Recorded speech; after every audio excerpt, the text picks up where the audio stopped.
बस 5 मिनट तुम इस वीडियो को देख लो, इसके बाद तुम्हें इस वीडियो से और इस एनीमे से प्यार हो जाएगा, क्योंकि ये एनीमे वाकई में ही काफी ज्यादा अच्छी है। एनीमे की शुरुआत में हम एक बहुत ही बड़े स्कल को देखते हैं जो एक खतरनाक राक्षस का होता है। उसकी स्कल के ऊपर एक मूर्ति लगी हुई होती है जो कि फर्स्ट विजार्ड किंग की होती है, जिसने उस राक्षस को मार गिराया था। उस स्कल के पास ही एक छोटा सा चर्च होता है और एक दिन चर्च के फादर को अपने गेट के सामने 2 छोटे बच्चे मिलते हैं जिन्हें कोई वहां छोड़कर चला गया था। फादर तुरंत समझ जाते हैं कि ये दोनों बच्चे अनाथ हैं, इसलिए उन दोनों को अपने साथ चर्च के अंदर ले जाते हैं। उन बच्चों के टी शर्ट पर उनके नाम लिखे हुए होते हैं। उनमें से एक बच्चा बहुत शांत, सीधा और प्यारा होता है जिसका नाम यूनो होता है, लेकिन दूसरा बच्चा थोड़ा शरारती होता है जो अजीब अजीब हरकतें कर रहा होता है, और वही हमारे एनीमे का मेन कैरेक्टर होता है जिसका नाम आस्था होता है। फिर हम देखते हैं 15 साल बीत जाता है और आस्था सीधा अपनी चर्च के सिस्टर लिली को प्रपोज कर देता है। वो उससे कहता है, मैं बड़ा होके विजार्ड किंग बनूंगा और आपको हमेशा खुश रखूंगा, प्लीज मुझसे शादी कर लीजिए सिस्टर लिली। इस पर सिस्टर लिली जवाब देती है, कितनी बार समझा चुकी हूँ मैं तुम्हें, मैं तुमसे शादी नहीं कर सकती। लेकिन आस्था बहुत ज्यादा जिद्दी होता है और बार बार सिस्टर लिली से शादी करने के लिए जिद करने लगता है। आस्था की हरकतों से सिस्टर लिली काफी ज्यादा परेशान हो जाती है और गुस्से में अपना मैजिक यूज करती है और आस्था को एक जोर का वाटर पंच मार देती है। इस पंच से आस्था वहीं पर बेहोश हो जाता है। सिस्टर लिली तुरंत उसके पास जाती है और पूछती है, तुम ठीक हो ना आस्था? तभी चर्च के कुछ और बच्चे वहाँ पर आ जाते हैं और सिस्टर लिली से कहते हैं, बिल्कुल सही किया आपने, जब भी ये आपको परेशान करे इसको एक ही वाटर पंच में गिरा दिया करिए। इतने में ही आस्था होश में आ जाता है और दोबारा सिस्टर लिली के पीछे पड़ जाता है, लेकिन इस बार यूनो वहाँ आ जाता है और अपने मैजिक से आस्था को वहीं गिरा देता है। आस्था गुस्से में उठता है और यूनो के पास भागकर जाकर कहता है, तुम हर बार मेरे और सिस्टर लिली के बीच टांग क्यों लड़ा देते हो? हाँ। इस पर यूनो शांत अंदाज में बोलता है और कहता है, पहली बात तुम तो बहुत ज्यादा शोर मचाते हो, दूसरी बात तुम्हारी हाइट काफी कम है, तीसरी बात तुम दिमाग से भी थोड़े पैदल हो, और सिस्टर लिली इस चर्च की नन है और नन लोग कभी शादी नहीं करते, इतनी सी बात तुम्हारे भेजे में नहीं घुसती क्या? और ये सुनकर आस्था और ज्यादा गुस्सा हो जाता है और यूनो से कहता है, आजा 1v1 फाइट करते हैं, फ्री फॉर ऑल नहीं, प्रॉपर फाइट। इस पर यूनो जवाब देता है, मुझे तुम्हारे साथ 1 वर्सेस 1 करके अपना टाइम वेस्ट नहीं करना है। आस्था चिढ़ते हुए बोलता है, क्या तुम डर गए हो? तभी एक छोटा बच्चा जिसका नाम मैक्स होता है वो बोलता है, तुम ये सोच भी कैसे सकते हो कि तुम जिंदगी में कभी भी यूनो को हरा पाओगे? आस्था मैक्स से कहता है, तेरी प्रॉब्लम क्या है चिरकुट बच्चे? मैं तुझसे उम्र में भी बड़ा हूँ, फिर भी तू मेरी रिस्पेक्ट क्यों नहीं करता? इस पर मैक्स सीधा जवाब देता है, बिल्कुल नहीं, मैं किसी ऐसे इंसान की रिस्पेक्ट नहीं कर सकता जो 15 साल का होने के बाद भी मैजिक यूज नहीं कर सकता। असल में आस्था के पास बिल्कुल भी मैजिक नहीं होता, मतलब आस्था एक ऐसी दुनिया में रहता है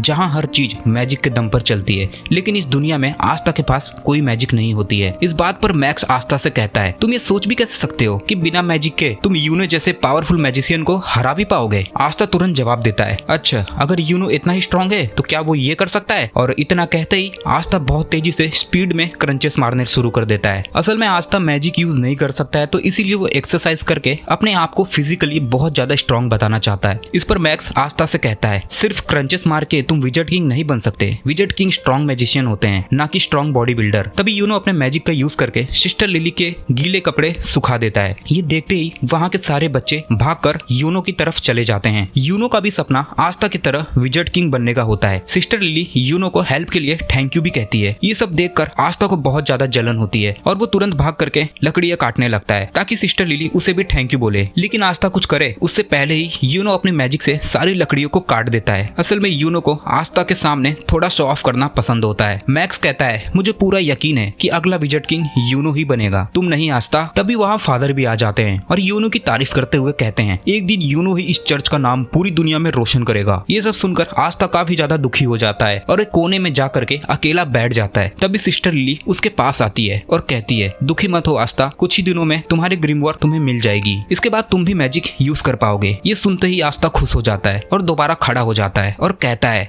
आप देखना सिस्टर लिली, मुझे इस दुनिया की बेस्ट ग्रिमवॉर मिलेगी, मैं बहुत मेहनत करूंगा और सबसे ज्यादा स्ट्रॉन्ग बनूंगा और एक दिन मैं विजार्ड किंग जरूर बनूंगा। ग्रिमवॉर असल में एक मैजिक बुक होती है जिसमें 3 लीफ बनी होती है। ये बुक सबको 15 साल की एज पर मिलती है। इसे पाने के बाद लोगों का मैजिक काफी ज्यादा बढ़ जाता है और वो पावरफुल मैजिक अटैक यूज कर पाते हैं। आस्था यूनो से कहता है, जब मुझे मेरी ग्रिमवॉर मिल जाएगी तब हम दोनों बचपन की तरह साथ में प्रैक्टिस करेंगे और साथ ही बहुत ज्यादा स्ट्रॉन्ग बनेंगे। लेकिन यूनो आस्था को इग्नोर करता है और बिना कुछ कहे वहाँ से चला जाता है, जैसे वो आस्था को अपनी बराबरी का मानता ही ना हो। ये देखकर आस्था और भी ज्यादा दुखी हो जाता है और वो भी वहाँ से चला जाता है। बाद में सिस्टर लिली यूनो के पास जाकर कहती है, तुम्हें आस्था के साथ ऐसा नहीं करना चाहिए था। इस पर यूनो कहता है, आस्था मेरे रहते कभी विजर्ड किंग नहीं बन सकता। सिस्टर लिली को लगता है कि आस्था इतना दुखी होकर गया है, शायद वो कहीं कोने में जाकर रो रहा होगा, लेकिन हमारा आस्था रोताड़ू नहीं होता है। वो वहाँ ट्रेनिंग कर रहा होता है और ज्यादा स्ट्रांग बनने की कोशिश में लगा होता है ताकि अपने विजर्ड किंग बनने का सपने को सच कर सके। कुछ ही दिनों बाद आस्था, यूनो और बाकी सारे बच्चे जो 15 साल के हो चुके होते हैं ग्रिमवॉर टावर जाते हैं अपनी ग्रिमवॉर लेने के लिए। आस्था बहुत ज्यादा एक्साइटेड होता है क्योंकि वो फाइनली मैजिक यूज कर पाएगा और यूनो को टक्कर दे पाएगा। वहाँ कुछ नोबल फैमिलीज के बच्चे भी आते हैं जो आस्था और यूनो का मजाक उड़ाते हैं क्योंकि दोनों ही गरीब होते हैं। तभी ग्रिमवॉर टावर का मास्टर वहाँ आता है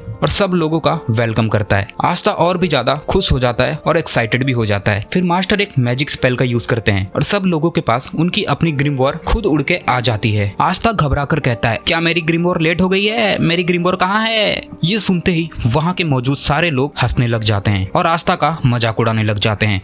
तभी यूनो के पास उसकी ग्रिमवॉर आ जाती है जो होती है एक 4 लीफ ग्रिमवॉर जो कि बहुत ही ज्यादा रेयर होती है। ये वही ग्रिमवॉर होती है जो कभी फर्स्ट विजर्ड किंग के पास थी। इसे देखकर वहाँ मौजूद सारे लोग शॉक हो जाते हैं। सब लोग सोचने लग जाते हैं यूनो जो नोबल फैमिली से भी नहीं है तो उसे वो 4 लीफ ग्रिमवॉर आखिर मिली कैसे? यूनो पीछे मुड़कर सब लोगों के सामने कहता है कि वही अगला विजर्ड किंग बनेगा। ये सुनते ही वहाँ मौजूद सारे लोग उसकी तारीफ करने लगते हैं। तभी आस्था खड़ा होता है और यूनो से कहता है, नहीं, तुम नहीं अगला विजर्ड किंग बनोगे, मैं बनूंगा अगला विजर्ड किंग। इस पर फिर से सब लोग आस्था पर हंसने लगते हैं और उसका मजाक उड़ाने लगते हैं। यूनो बिना कुछ कहे आस्था को इग्नोर करके वहाँ से चला जाता है। इसके बाद हम देखते हैं आस्था जंगल में अकेला उल्टा लटका हुआ होता है। वो थोड़ा दुखी होता है क्योंकि न उसके पास मैजिक है और न अब उसके पास कोई ग्रिमवॉर है। इतना सब होने के बाद भी आस्था गिव अप नहीं करता। वो खुद को संभालता है और कहता है, तो क्या हुआ अगर मुझे ग्रिमवॉर नहीं मिली? मैं मेहनत करना कभी नहीं छोड़ूंगा। एक दिन मैं विजर्ड किंग जरूर बनूंगा। बस वेट करो यूनो, मैं ही तेरा राइवल हूँ और ये बात मैं प्रूव करके दिखाऊंगा। तभी उसे अचानक एक आवाज सुनाई देती है। यहाँ हम देखते हैं कि 2 नोबल लड़के जलन के मारे यूनो पर अटैक करने आ जाते हैं। वो यूनो से कहते हैं, तुम जैसे गरीब को 4 लीफ ग्रिमवॉर कैसे मिल सकती है जब हम नोबल्स को भी ये नहीं मिली? उनमें से एक कहता है, मैं तुम्हारी इस ग्रिमवॉर को जला दूंगा और वो यूनो पर एक मैजिक अटैक छोड़ देता है। लेकिन यूनो अपनी बिना ग्रिमवॉर का यूज किए ही खुद को डिफेंड कर लेता है। ये देखकर दोनों लड़के शॉक हो जाते हैं और सोचने लगते हैं कि यूनो इतना स्ट्रॉन्ग कैसे हो सकता है। तभी अचानक कुछ चैंस आती है और उन दोनों को पकड़ लेती है। उसी वक्त वहाँ एक आदमी आता है और कहता है, तुम लोग पागल हो क्या? इतनी रेयर चीज को जलाना चाहते हो? यूनो पूछता है, तुम कौन हो? वो आदमी कहता है, मेरा नाम स्नेक है और मुझे वो चीज चाहिए जो तुम्हारे पास है। इतना कहते ही स्नेक अपने मैजिक से यूनो को भी पकड़ लेता है और उसकी 4 लीफ ग्रिमवॉर उससे छीन लेता है। यूनो कहता है, स्नेक, मैंने तुम्हारा नाम सुना है, तुम एक बहुत ही स्ट्रॉन्ग और फेमस चोर हो, लेकिन तुम्हें ये पता होना चाहिए कि ग्रिमवॉर सिर्फ अपने असली ऑनर के लिए ही काम करती है। स्नेक मुस्कुराते हुए बोलता है, हाँ मुझे पता है कि तुम्हारी ग्रिमवॉर तुम्हारे बिना यूज नहीं हो सकती, लेकिन ब्लैक मार्केट में इस 4 लीफ ग्रिमवॉर के मुझे बहुत अच्छे पैसे मिलेंगे, इसीलिए मैं इसे चुरा रहा हूँ। फिर वो कहता है, और हाँ मुझे माफ करना, तुम्हारा विजर्ड किंग बनने का सपना यहीं पर खत्म होता है। तभी वहाँ आस्था आ जाता है, लेकिन आते ही गिर पड़ता है और अपनी थोड़ी सी बेइज्जती करा लेता है। फिर भी वो खड़ा होता है और पूछता है, यहाँ हो क्या रहा है और तुम्हारे पास 2 ग्रिमवॉर कैसे है? यूनो कहता है, उसमें से एक मेरी है। आस्था, यहाँ से जल्दी भाग जाओ, ये आदमी बहुत ज्यादा ताकतवर है। तब आस्था पूरा सीन समझ जाता है और स्नेक से कहता है, चुपचाप यूनो की ग्रिमवॉर वापस कर दो। स्नेक हंसकर बोलता है, तुम वही लूजर हो ना जिसे एक भी ग्रिमवॉर नहीं मिली, और वो आस्था का मजाक उड़ाने लगता है। आस्था शांत लेकिन स्ट्रॉन्ग आवाज में कहता है, हाँ मैं वही हूँ जिसे कोई ग्रिमवॉर नहीं मिली, लेकिन मैं वही हूँ जो एक दिन विजर्ड किंग बन के रहेगा। इतना कहते ही आस्था स्नेक की तरफ दौड़ पड़ता है। यूनो चिल्लाता है, नहीं आस्था, उससे मत लड़ना। स्नेक अपने मैजिक से आस्था पर अटैक करता है, लेकिन आस्था डॉज करके सीधा उसके पास पहुंच जाता है। वो उसे पंच मारने वाला होता है। तभी स्नेक की चैंस आस्था को पकड़ लेती हैं। उसके बाद स्नेक अपने मैजिक से आस्था को बहुत ज्यादा इंजर्ड कर देता है। आस्था अपने मन में सोचता है, ये सिर्फ एक चोर है, फिर भी इतना स्ट्रॉन्ग कैसे है? अगर एक चोर इतना स्ट्रॉन्ग है तो विजर्ड किंग कितना ज्यादा पावरफुल होगा। स्नेक आस्था को पीछे वाली दीवार पर पटक देता है और उसके पास आकर कहता है, अपनी आंखें खोलो बच्चे,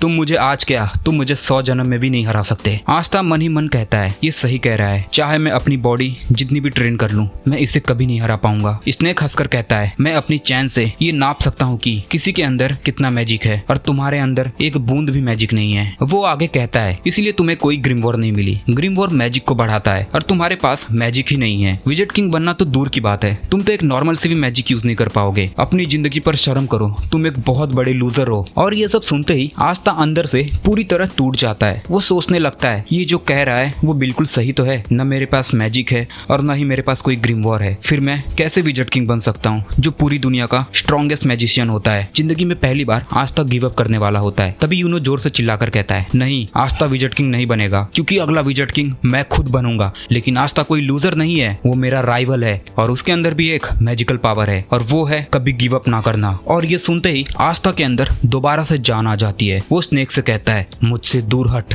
स्नेक पीछे हट जाता है और आस्था के बॉडी से एक अजीब सी एनर्जी निकलने लगती है। आस्था यूनो से कहता है, चिंता मत करो यूनो, मैं इस आदमी को तुम्हारी ग्रिमवॉर ले जाने नहीं दूंगा, चाहे इसके लिए मुझे अपनी जान भी क्यों ना देनी पड़े। तभी आस्था के पास उसकी खुद की ग्रिमवॉर उड़ती हुई आ जाती है, लेकिन ये कोई नॉर्मल ग्रिमवॉर नहीं होती, ये होती है एक 5 लीफ ग्रिमवॉर। ये ग्रिमवॉर पूरी दुनिया में सिर्फ एक ही होती है, मतलब यूनो की 4 लीफ से भी काफी ज्यादा रेयर। इस दुनिया में 3 तरह की ग्रिमवॉर होती है। पहली 3 लीफ ग्रिमवॉर, जिनमें सिर्फ मैजिक पावर्स होते हैं और ये काफी कॉमन होते हैं। दूसरी होती है 4 लीफ ग्रिमवॉर, जो बहुत ही ज्यादा रेयर होती है, जिसमें मैजिकल पावर के साथ गुड लक भी होता है। और आखिरी होती है 5 लीफ ग्रिमवॉर, जो पूरी दुनिया में सिर्फ एक ही होती है और इसके अंदर एक डीमन होता है। आखिरकार आस्था को उसकी 5 लीफ ग्रिमवॉर मिल जाती है। यूनो आस्था को देखकर मुस्कुरा देता है और कहता है, मुझे पता था आस्था, तुम वही हो जो इम्पॉसिबल चीज को भी पॉसिबल बना देता है, बिल्कुल वैसे ही जैसे तुमने बचपन में किया था। इसके बाद हम दोनों का बचपन देखते हैं। शुरुआत में यूनो बहुत ही ज्यादा रोता रहता था, छोटी छोटी बातों पर आंसू बहा देता था और आस्था हमेशा उसकी मदद करता था, बिल्कुल एक बड़े भाई की तरह, और हर वक्त उसे प्रोटेक्ट करता रहता था। एक दिन बचपन में सिस्टर लिली आस्था और यूनो को फर्स्ट विज़ार्ड किंग की कहानी सुनाती है। वो बताती है कि कैसे एक बार पूरी दुनिया पर एक बहुत ही बड़े और ताकतवर राक्षस ने अटैक कर दिया था। हर जगह तबाही मच गई थी और सिर्फ दुख ही दुख रह गया था। तभी अचानक एक लड़का वहाँ आता है और सबको बचा लेता है। उस लड़के के पास एक 4 लीफ ग्रिमवॉर होती है। उस लड़के और उस राक्षस के बीच कई दिनों तक भयंकर लड़ाई होती है। आखिरकार वो लड़का उस राक्षस को हरा देता है और इस दुनिया में दोबारा सुख और शांति ले आता है। और वही लड़का बाद में फर्स्ट विज़ार्ड किंग बनता है, जो पूरी दुनिया का स्ट्रॉन्गेस्ट मैजिशियन होता है। इस कहानी को सुनने के बाद आस्था और यूनो डिसाइड करते हैं कि वो दोनों बड़े होकर विज़ार्ड किंग बनेंगे। शाम को फादर आकर यूनो को एक लेटर देते हैं और कहते हैं कि उसे विलेज के बाहर एक आदमी तक पहुंचा दो। आस्था बोलता है, लाओ मैं जाता हूँ, लेकिन यूनो उसे मना कर देता है और कहता है कि वो अकेला ही जाएगा। यूनो अकेला उस आदमी के पास पहुंचता है और उस लेटर को दे देता है और काफी ज्यादा रात हो चुकी होती है और आस्था को यूनो की चिंता होने लगती है। वापस लौटते वक्त यूनो को एक बड़ा सा आदमी घेर लेता है और जबरदस्ती उसके पेंडेंट छीन लेता है। यूनो उस आदमी से कहता है, प्लीज मुझे ये वापस कर दो, ये मेरी पेरेंट्स की आखिरी निशानी है। वो आदमी हंसकर कहता है, चुपचाप यहाँ से भाग जाओ बच्चे, वरना मुझे तुम्हें जान से मारना पड़ेगा। ये सुनकर यूनो डर जाता है और रोने लगता है। वो सोचता है कि अब वो कुछ भी नहीं कर सकता। तभी वहाँ आस्था आ जाता है और उस आदमी को पकड़ लेता है। वो आदमी आस्था को जोर से मारकर दूर फेंक देता है, लेकिन आस्था दोबारा उठकर फिर से उस आदमी को पकड़ लेता है और जोर जोर से चिल्लाने लगता है। यूनो बस आस्था को देखता रहता है और सोचता है, जब आस्था जानता है कि वो इस आदमी को नहीं हरा सकता, फिर वो उससे लड़ क्यों रहा है। वो आदमी आस्था को बहुत ज्यादा इंजर्ड कर देता है, लेकिन फिर भी आस्था गिव अप नहीं करता। वो उसे पकड़े रहता है और चिल्लाता रहता है, यूनो का पेंडेंट वापस कर दे। आखिरकार वो आदमी समझ जाता है कि ये बच्चा कोई नॉर्मल बच्चा नहीं है। वो पेंडेंट वहीं गिराकर वहाँ से चला जाता है। आस्था वहीं जमीन पर गिर जाता है। यूनो उसके पास आता है और रोते हुए कहता है, मुझे माफ कर दो, मेरी वजह से तुम्हें इतनी मार पड़ी। आस्था मुस्कुराते हुए कहता है, चिंता मत करो, मैं हमेशा तुम्हारे साथ रहूंगा और तुम्हें प्रोटेक्ट करूंगा और एक दिन मैं विज़ार्ड किंग बनूंगा और तुम्हें और चर्च के सब लोगों को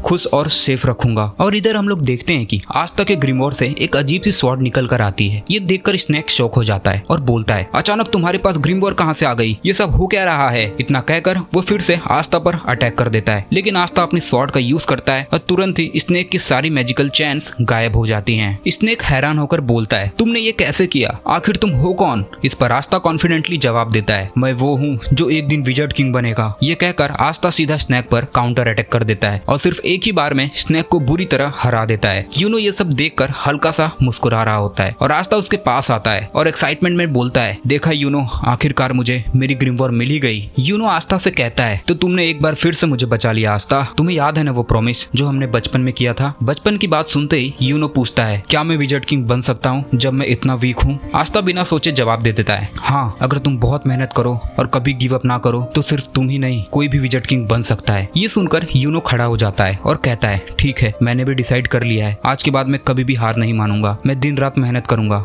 और एक दिन विजट किंग बनकर तुम्हें और चर्च के सब लोगों को खुश करूंगा। इस पर आस्था हंसते हुए कहता है, इसका मतलब अब हम दोनों राइवल्स हैं। दोनों एक दूसरे से प्रॉमिस करते हैं कि वो पूरी जान लगाकर मेहनत करेंगे और एक दिन विजट किंग बनकर दिखाएंगे। आस्था यूनो से कहता है, हाँ मुझे ये सब याद है, मुझे लगा था शायद तुम ये सब भूल गए होगे। फिर दोनों बचपन की तरह एक बार फिर से शर्त लगाते हैं, ये देखने के लिए कि पहले विजट किंग कौन बनेगा। इसके बाद हमें करंट विजट किंग की एक झलक दिखाई जाती है और साथ ही उन 9 मैजिक नाइट स्क्वाड को भी, जो किंगडम के सबसे पावरफुल मैजिशियंस होते हैं। इनका काम होता है किंगडम में पीस और ऑर्डर मेंटेन रखना। हर मैजिक नाइट की अपनी एक स्क्वाड होती है जिसे ज्वाइन करने के लिए बच्चों को एक एंट्रेंस एग्जाम देना पड़ता है और उसी एग्जाम के लिए आस्था और यूनो दोनों ट्रेनिंग कर रहे होते हैं। इधर हम लोग देखते हैं कि फादर और सिस्टर लिली ग्रिमवॉर्ड टावर के मास्टर के पास जाते हैं। फादर मास्टर से पूछते हैं, आखिरकार आपने एंट्रेंस एग्जाम ले लिया, यूनो के साथ आस्था के भी नाम क्यों भेज दिया? आस्था तो उस टेस्ट में पास भी नहीं हो सकता। इस पर मास्टर शांत तरीके से कहते हैं, आस्था ने मुझे अपनी ग्रिमवॉर्ड दिखाई थी और उसने मुझसे बहुत रिक्वेस्ट की थी कि उसे एंट्रेंस एग्जाम में जाने का मौका दिया जाए, इसीलिए मैंने उसे भेज दिया।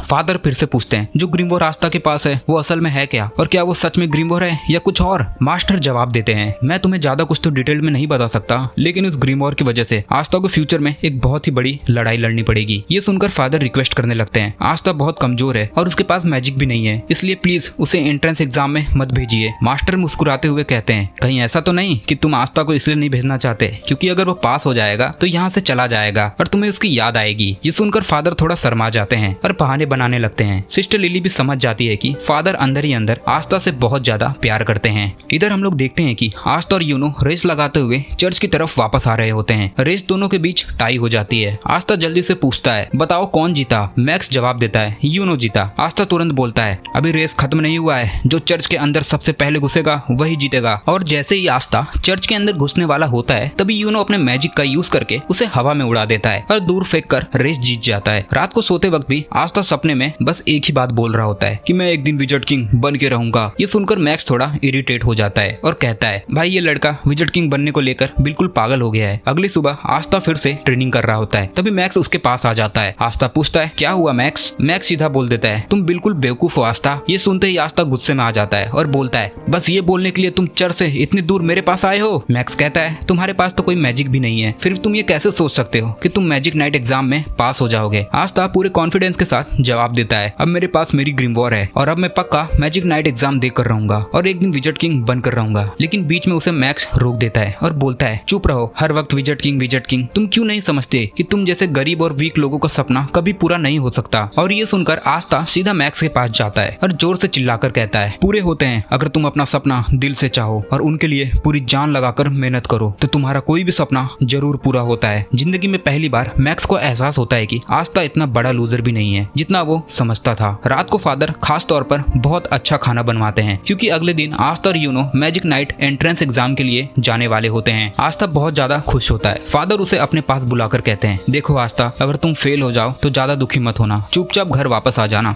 हम सब हमेशा तुम्हारे साथ हैं। आस्था बोलता है, ये बात आप यूनो को भी कहोगे ना, या सिर्फ मुझे ही बोल रहे हो? इस पर फादर कुछ नहीं कहते क्योंकि उन्हें पता होता है यूनो तो इजिली पास हो जाएगा, बस आस्था के केस में थोड़ी टेंशन है। आस्था फादर से कहता है, आप टेंशन मत लो, मैं जरूर इस मैजिक नाइट एग्जाम को पास करूंगा और उसके बाद मैं विजट किंग बनूंगा और वापस आकर सिस्टर लिली से शादी करूंगा। इतना सुनते ही सिस्टर लिली अपनी वाटर पंच से आस्था को तुरंत चुप करा देती है। अगली सुबह आस्था और यूनो अपनी जर्नी के लिए निकलने वाले होते हैं। चर्च के सब लोग उन्हें बेस्ट ऑफ लक और बाय बाय बोलते हैं। मैक्स कहता है, आस्था को बाय बोलने की जरूरत नहीं है, ये जल्दी ही वापस आ जाएगा, लेकिन हाँ, अगर तुम किसी तरह पास हो गए तो मैं आस्था तुम्हें मान जाऊंगा कि हम जैसे लोग भी सपने देख सकते हैं और फिर मैं भी मैजिक नाइट बनने के लिए मेहनत शुरू कर दूंगा। आस्था फिर मुस्कुराकर कहता है, फिर रेडी रहना मेहनत करने के लिए। इसके बाद आस्था और यूनो अपनी मंजिल की तरफ निकल पड़ते हैं। सिस्टर लिली भी आस्था के जाने पर थोड़ी इमोशनल हो जाती है और एक बहुत लंबा सफर तय करने के बाद आस्था और यूनो आखिरकार पहुंच जाते हैं मैजिक नाइट एंट्रेंस एग्जाम की जगह पर। अब कौन पास होगा और कौन फेल, ये तो हम नेक्स्ट वीडियो में देखेंगे। इस पार्ट में बस इतना ही। इस एनीमे को मैं तुरंत अपलोड कर दूंगा जैसे इस वीडियो पर 20 कमेंट्स आ जाएंगे, इसलिए कमेंट जरूर करना। आई होप तुम्हें ये वीडियो पसंद आई होगी और अगर तुम भी ऐसे हिंदी एनीमे स्टोरीज को देखना चाहते हो तो चैनल को लाइक एंड सब्सक्राइब जरूर कर देना और बेल आइकन को दबाना बिल्कुल मत भूलना। तो मिलते हैं नेक्स्ट वीडियो में, तब तक के लिए बाय बाय।